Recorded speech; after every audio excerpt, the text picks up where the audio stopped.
Terima kasih klik video ini dan jangan lupa subscribe. Pada 24 Disember 2014, negara kita telah digemparkan dengan berita kejadian letupan di sebuah rumah di Taman Ria Mesra 2 di Gurun, Kedah. Pada waktu itu, 3 orang telah dilaporkan maut serta merta di tempat kejadian, manakala 3 lagi cedera parah dalam kejadian tersebut. Malangnya, selepas dirawat di hospital selama 6 hari, salah seorang dari mangsa yang cedera parah dilaporkan telah menghembuskan nafas terakhirnya, yang menjadikan mangsa yang terbunuh dalam tragedi ini adalah ramai 4 orang. Pihak berkuasa ketika itu mendapat laporan yang letupan berlaku dari tong gas yang berada di rumah tersebut, tetapi apabila siasatan mula dijalankan, mereka mendapati tong gas bukanlah penyebabnya. Pihak penyiasat bomba menyatakan yang kemungkinan letupan itu berpunca daripada sejenis bahan letupan berdasarkan pengamatan impak letupan di lokasi kejadian, terutama kesan-kesan lubang pada dinding rumah terbabit. Lalu, apa sebenarnya yang telah berlaku? Ini adalah kisahnya.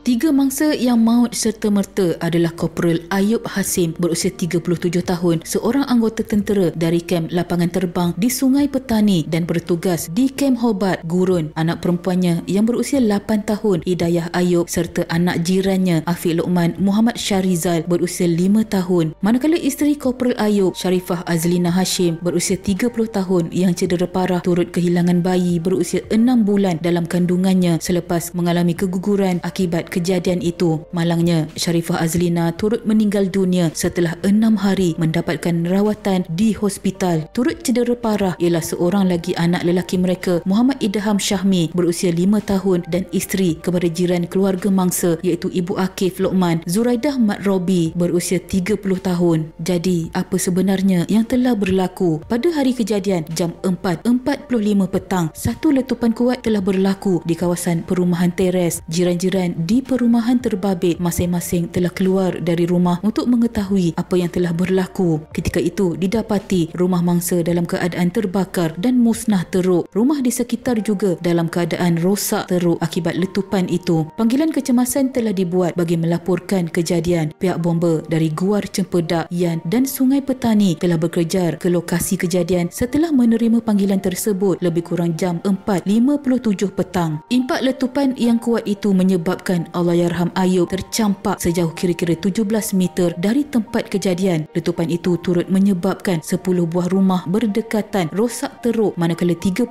lagi mengalami kerosakan kecil akibat gegaran selain memusnahkan 2 buah kereta. Semua 3 mangsa yang cedera parah ketika itu telah dikejarkan ke Hospital Sultan Abdul Halim, Sungai Petani, manakala mayat 3 mangsa yang terbunuh juga dibawa ke hospital yang sama.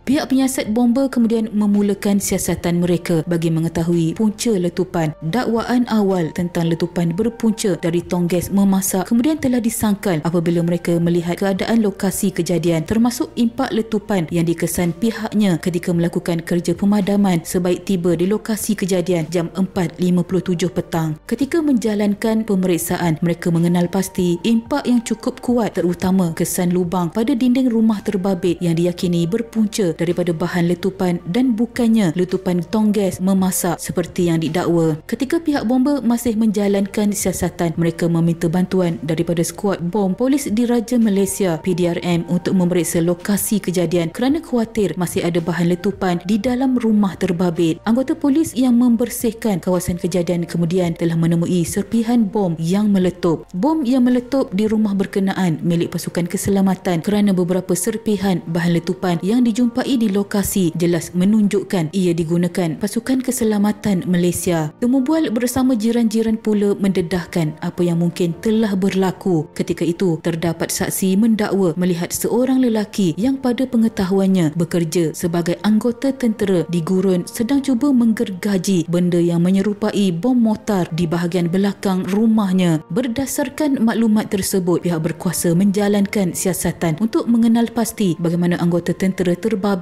memiliki bahan letupan tersebut dan tindakannya menggergaji bahan itu. Satu pasukan khas kemudian ditubuhkan untuk menyiasat punca kejadian dan perjumpaan diadakan bersama pegawai tentera dari kem Hobart, Gurun.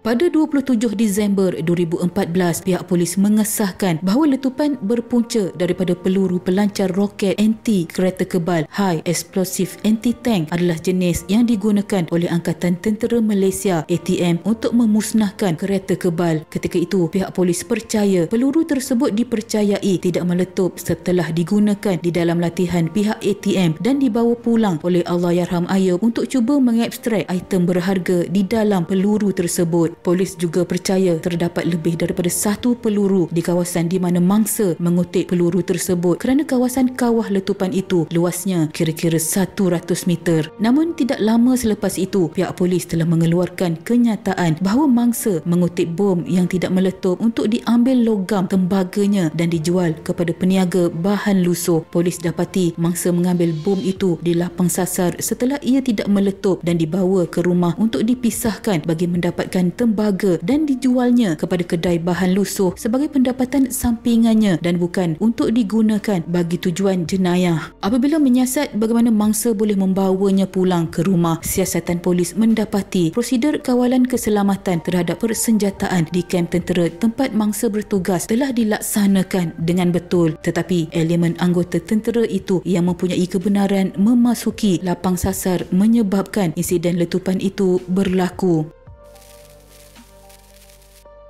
Sungguh tragis apa yang telah berlaku. Semoga kes ini menjadi iktibar supaya tidak bermain-main dengan alat berbahaya seperti ini. Jika tidak, nyawa mereka yang tidak bersalah juga turut terbabit jika sesuatu berlaku. Sama-sama kita hadiahkan Al-Fatihah kepada kesemua mangsa yang terbabit dalam tragedi ini. Semoga roh mereka dicucuri rahmat dan dimasukkan ke dalam golongan hamba-Nya yang beriman. Sekian.